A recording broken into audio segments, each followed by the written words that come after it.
ഇന്തോനേഷ്യയിലെ ബാലിയിൽ വന്നിരിക്കുകയാണ്.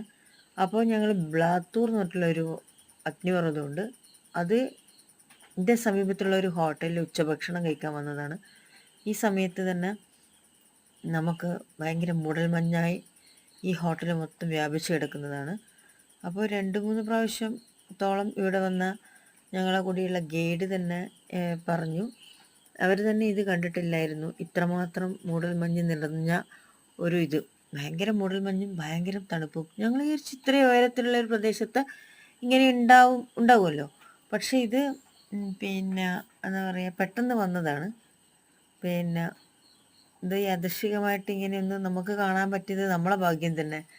അപ്പോൾ വോൾക്കനോ കാണാനേ പറ്റിയില്ല. പിന്നെ കുറച്ച് കഴിഞ്ഞപ്പോൾ വോൾക്കനോ തെളിഞ്ഞു വന്നിട്ടുണ്ടായിരുന്നു. എന്നാലും ഈ മൂടൽമഞ്ഞും എന്താ പറയുക, നല്ല മഞ്ഞുതുള്ളിയെല്ലാമായിട്ട് ആകെ മൂടിപ്പറ്റിയ ഒരു കാലാവസ്ഥയായിരുന്നു. കാണാൻ നല്ല ഭംഗിയുണ്ടായിരുന്നു. ഞങ്ങൾ ഭക്ഷണം കഴിക്കാൻ ആദ്യം വന്നപ്പോഴേ ഇത് കണ്ടു. അതിനുശേഷം ഭക്ഷണം കഴിച്ചപ്പോൾ ചെറിയ തോതിൽ മഞ്ഞൊക്കെ മാറിയിട്ടുണ്ടെങ്കിലും ഇങ്ങനെയൊരു കാലാവസ്ഥ കാണാൻ പറ്റിയത് വളരെയധികം സന്തോഷം നമുക്ക് തോന്നി. കാരണം ബാലിയിൽ നമ്മൾ പല ദ്വീപുകളിൽ ഐലൻഡിലൊക്കെ പോയപ്പോൾ നല്ല ചൂടായിരുന്നു. അമ്പോ എന്തൊരു ചൂടാ.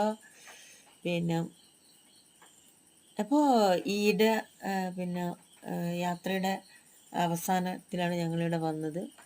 അപ്പോൾ വോൾക്കനോ നമ്മൾ വളരെ ദൂരത്തു നിന്ന് നോക്കിയാണ്.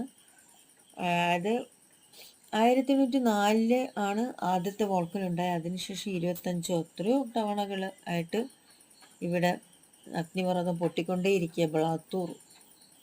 അപ്പോൾ അഗ്നിപർവ്വതം പൊട്ടിക്കൊണ്ടേയിരിക്കുകയാണ്. പിന്നെ ഏറ്റവും അവസാനം ഉണ്ടായത് 2000-ലാണെന്ന് പറയുന്നു. ആ 2000-ൽ തന്നെ ഈ വാലിയുടെ ഒരു പകുതിയോളം തന്നെ പട്ടണങ്ങൾ നശിച്ചു പോയിട്ടുണ്ട് എന്നൊക്കെ പറഞ്ഞു.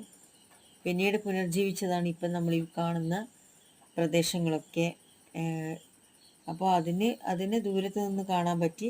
പിന്നെ അതിൻ്റെ സമീപത്തു കൂടി നമ്മൾ വാഹനങ്ങളിലൂടെ പോയി. അങ്ങനെ ഭയങ്കര തണുപ്പായിരുന്നു. അപ്പോൾ ഓക്കേ.